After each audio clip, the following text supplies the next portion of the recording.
পৰম ভকতে যাক নিতে কৰে ৰতি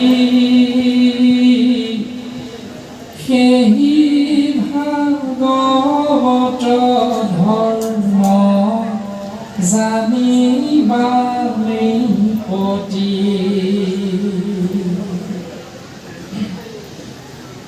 একান্ত বা পৰম ভকতে যিটো নিয়ম শাস্ত্ৰখনতে সদায় পালন কৰে সেই নিয়মটোকে মহাভাগৱত ধৰ্ম বুলি তুমি জানিবা কি নেমি নাজানো।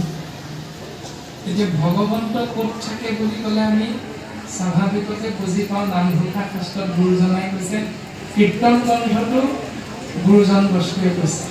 গুৰুজন বস্তুৱে কীৰ্তন গ্ৰন্থত উল্লেখ কৰিছে দেৱঋষি নাৰদ আৰু ভগৱন্ত পুৰুষৰ কথোপকথনৰ মাধ্যমে।